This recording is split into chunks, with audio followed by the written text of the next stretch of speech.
लेख ताले आजिर कालांश को स्वागत आउ मोर स्नेहर छात्र छात्री मानू स्वागत। आज आम पढ़ा कर्मकारक ओ द्वितीय विभक्ति है।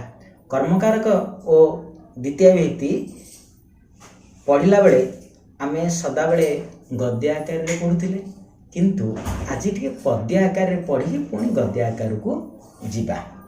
तेणु बर्तमान तुम मैंने देख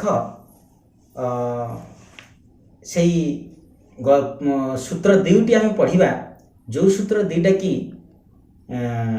से गीत आकार रे आम आज बोलिबा, तापर गद्य आकार को जीवा। शुण पिले, कर्मकारक रे द्वितीय विभक्ति मने मने कर ध्यान, अभिनय उपसर्ग विसी धातुरे द्वितीय अधिकरणे। कर्मकारक रे द्वितीय विभक्ति मने मने कर ध्यान, अभिनय उपसर्ग विसी धातुरे द्वितीय अधिकरणे। पिले शुणिल, एई गीतटी आमे दुई गोटी की पॉइंट पाइले। से की पॉइंटटा प्रथम पॉइंट हैला कर्मणि द्वितीया, द्वितीय पॉइंट हैला अभिनिवेशश्च। ताले आमे प्रथम रे कर्मकारक और द्वितीय भीतर प्रथम सूत्रटी होची कर्मणि द्वितीया। ताले कर्मणि द्वितीया कहले कोन बुझ पिले मार्क कर। कर्मणि कर्मणि कहले कर्मन शब्दर सप्तमी विभक्ति एक वचन, ता अर्थ कर्म ठारे द्वितीय विभक्ति हुए।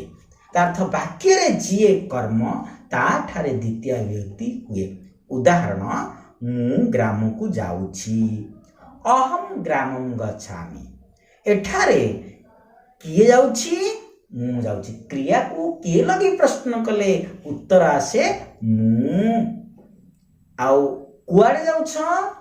क्रिया को लगे प्रश्न कले ग्राम को जाउछि। ताले ग्रामम होइछि। ताले आमे वर्तमान पाइले ग्राम को ग्रामम। ताले ग्रामम हला कर्मकारक, कर्मकारक। तेणु तार सविनय कला बेले आमे कर्मणि द्वितीय लिखिबा। सेही परि आ गोटे उदाहरण, से भात खाउछि, सह अन्नम खादति। कौन खाउछि? भात खाउछि। ताले क्रिया को कौन लगाई प्रश्न करियारु उत्तर आसिला कौन? भात। तेणु अन्नम कर्मणि द्वितीय होइछि। तेणु एई सूत्रटी क्लियर भावरे बुझिलो। तापर सेकंड सूत्र को जिबा, अभिनिवेशश्च। हमर गीत आकार रे कुहा गला अभिनय उपसर्ग विसी धातुरे द्वितीय अधिकरणे। अभिनय उपसर्ग विसी धातुरे द्वितीय अधिकरणे। यही गीतटारू आम पाइले अभिनिवेशश्च। तार्थ ताको भांगी दियो पिले, अभि प्लस नि प्लस विश। तार अर्थ हैला विश धातु पूर्वरु अभिनय उपसर्ग युक्त हेले मन देवा अर्थ को बुझाइले सप्तमी विभक्ति स्थान रे द्वितीय विभक्ति हुए। आउ थे पिले देखि दियो, मार्क कर दियो जे विश हैला गोटे धातु, अभि आउ नि ये दुईटा हला उपसर्ग। तेणु आम से गीत लिखिचे अभिनि उपसर्ग विसी धातु रे। से कहूँ द्वितीय अधिकरणे। तार्थ द्वितीय अधिकरणे कहले अधिकरण कारक ठारे द्वितीय विभक्ति हुए। तार्थ तार संपूर्ण मीनिंग हैला विश धातु पूर्वरु अभिनि उपसर्ग युक्त हेले मन देवा अर्थ को बुझाइले सप्तमी स्थान रे द्वितीय विभक्ति हुए। तापरे तापर स्टेप को जिबा, अभि प्लस नि प्लस विश। ता मीनिंग हैला मन देवा। ता रूप कोन? अभिनिवेशते, अभिनिवेशते, अभिनिवेशन्ते। एटा पिले रे लव धातु परि रूप हेबो। एग्जांपल, साधुटी उत्तम मार्ग रे मन दिए। ताले केउथिरे मन देउची साधुटी? उत्तम मार्ग रे। उत्तम मार्ग रे हला कोन? सप्तमी विभक्ति। हमर कोन सूत्र कोन कहूची? सप्तमी स्थान रे द्वितीय हेबो।